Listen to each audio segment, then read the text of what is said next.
നമ്മുടെ കമ്പനിക്കാരുമായിട്ടൊരു വെള്ളവടി പരിപാടി ഉണ്ടായിരുന്നു. ഒരു മാട്ട സാധനം എടുത്ത്. അപ്പം അതിൻ്റെ ഒരു ഹാങ് ഓവറും തലവേദനയും. ഇതാണ് മോളിവുഡ് ടൈംസ് കണ്ടപ്പോൾ എനിക്ക് തോന്നിയത്.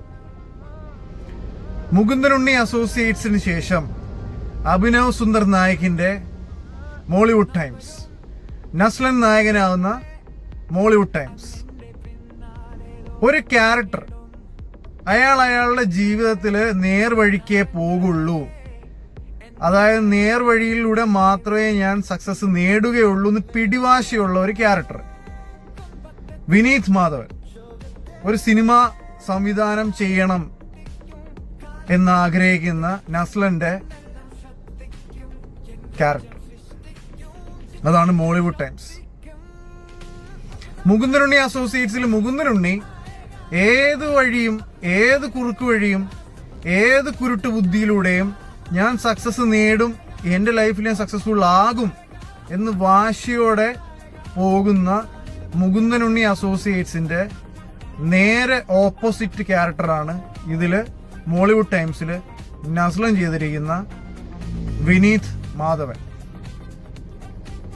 അതായത് നിങ്ങൾക്ക് ഇനി എത്ര ടാലന്റ് ഉണ്ടെന്ന് പറഞ്ഞാലും, എത്ര ഹാർഡ് വർക്ക് ചെയ്യുന്നു എന്ന് പറഞ്ഞാലും, എത്ര ഡെഡിക്കേഷൻ ഉണ്ടെന്ന് പറഞ്ഞാലും, ഇനി നിങ്ങളെ സമയവും ജീവിതവും ഒക്കെ സാക്രിഫൈസ് ചെയ്ത് സ്ട്രഗിൾ എടുത്ത് നേർവഴിയിലൂടെ ഞാൻ സക്സസിലേക്ക് എത്തുള്ളൂ എന്ന് നിങ്ങൾ തീരുമാനിച്ചാലും ആ സക്സസിലേക്ക് എത്താൻ നിങ്ങൾക്ക് കുറച്ച് ലക്ക് ഫാക്ടർ കൂടെ വേണം, കുറച്ച് ഭാഗ്യം കൂടെ വേണം. അതാണ് മോളിവുഡ് ടൈംസ്. ഇനി നിങ്ങൾ ഇനി സക്സസ് ആയാൽ തന്നെ അതൊന്ന് എൻജോയ് ചെയ്യണമെങ്കിലും നിങ്ങൾക്ക് ഈ പറഞ്ഞ ലക്ക് ഫാക്ടർ വേണം, അതിനുള്ള ഭാഗ്യം വേണം. അതാണ് വിനീത് മാധവൻ എന്ന് പറയുന്ന ക്യാരക്ടർ ഒരു സിനിമ ചെയ്യാൻ വേണ്ടി ഇറങ്ങിത്തിരിക്കുന്നു. സ്ട്രഗിള്, കഷ്ടപ്പാട്, വള്ളിക്കെട്ട്, 100,000 പ്രശ്നങ്ങൾ, ഒരു അർഹതയില്ലാത്തവൻ സക്സസ് ആവുന്നു. ഇത്രയും ടാലന്റും കഷ്ടപ്പാടും ദുരിതവും നേർവഴിയും എല്ലാം ട്രൂത്ത്ഫുള്ളി, സോൾഫുള്ളി ഒരു കാര്യത്തിന് വേണ്ടി ഇറങ്ങിത്തിരിച്ചിട്ട് എങ്ങും എത്താതെ ഇനി സക്സസ് ആയാലോ അതൊന്ന് എൻജോയ് ചെയ്യാൻ പോലും പറ്റാത്ത ഭയങ്കര സ്ട്രഗിൾ എടുക്കുന്ന ഒരു ഫിലിം മേക്കറിന്റെ കഥ. അഭിനവ് സുന്ദർ നായിക് നന്നായി ഡയറക്ട് ചെയ്തിട്ടുണ്ട്.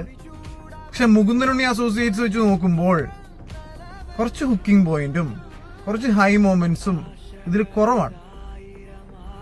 അതുപോലെ തന്നെ ജെയ്ക്സ് ബിജോയ് നന്നായിട്ട് മ്യൂസിക് ചെയ്തിട്ടുണ്ട്. ഇതിൽ ഷറഫുദ്ദീൻ ഉണ്ട്, സംഗീത് പ്രതാപ് ഉണ്ട്, ജഗദീഷ് ചേട്ടനുണ്ട്, പ്രശാന്ത് അലക്സാണ്ടർ ഉണ്ട്, 2-3 ക്യാമിയോ ഉണ്ട്. അതിപ്പോ ബേസിൽ ജോസഫും വിനീത് ശ്രീനിവാസനും എല്ലാം ഉണ്ടായിട്ടും മുകുന്ദനുണ്ണി അസോസിയേറ്റ്സിന്റെ അത്രയും അങ്ങോട്ട് എത്തിയിട്ടില്ല.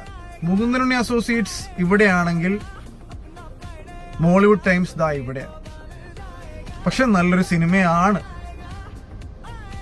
സക്സസ്ഫുൾ ആവാൻ വേണ്ടി നമ്മൾ നേർവഴി മാത്രമേ തിരഞ്ഞെടുക്കൂ. കുറുക്കു വഴിയും കുരുട്ടുബുദ്ധിയും കുതുകാൽ വെട്ടും ഒന്നുമില്ലാതെ ഞാൻ അങ്ങനെ പോകുള്ളൂ എന്ന് പിടിവാശി വയ്ക്കുന്ന ആർക്കും ഈ ഒരു ഹാങ് ഓവറും ഈ ഒരു തലവേദനയും ഈ സിനിമ കാണുമ്പോൾ നമുക്ക് തോന്നും. മോളിവുഡ് ടൈംസ് നിങ്ങൾ കണ്ടിട്ട് എല്ലാവരും അഭിപ്രായം പറയാ. എനിക്കൊരു ഓക്കെ സിനിമയായിട്ടാണ് തോന്നിയത്. കാരണം നമ്മുടെ നായകൻ സ്ട്രഗിൾ ചെയ്യുന്നതും സാക്രിഫൈസ് ചെയ്യുന്നതും കഷ്ടപ്പാടും ബുദ്ധിമുട്ടും നമ്മളൊക്കെ എവിടേക്കോ നമുക്ക് കുറച്ചൊരു ഹാർട്ട് ടച്ചിങ് ആണ്. സോ മേ ബി അതിപ്പോൾ അതുകൊണ്ടായിരിക്കും. കാരണം മുകുന്ദനുണ്ണി നമുക്ക് തന്നിരിക്കുന്നത് ഒരു ഡെവിളിഷ് ക്യാരക്ടർ, ഒരു ഈവിൾ ക്യാരക്ടറാണ്, ഒരു വില്ലനിസം ഉള്ള ക്യാരക്ടറാണ്. അയാൾ ഏത് മുഖേന ഏതറ്റത്തും ഏത് വഴിയും അയാൾ സക്സസിലേക്ക് എത്തും എന്ന് പറയുന്നൊരു ഫ്ലേവറിൽ തന്നെയാണ് ഈ ഒരു പടത്തിന്റെ ഫ്ലേവറും അവര് ഈ ക്രൂ, അഭിനവ് സുന്ദർ നായകിന്റെ ക്രൂ ഈ സിനിമ വർക്കൗട്ട് ചെയ്തിരിക്കുന്നത്. പക്ഷെ മുകുന്ദനുണ്ണി അസോസിയേറ്റ്സ് കുറച്ചും കൂടി എൻഗേജിങ് ആയിരുന്നു. മോളിവുഡ് ടൈംസ് നമുക്ക് എവിടേക്കോ ടച്ച് ചെയ്യും.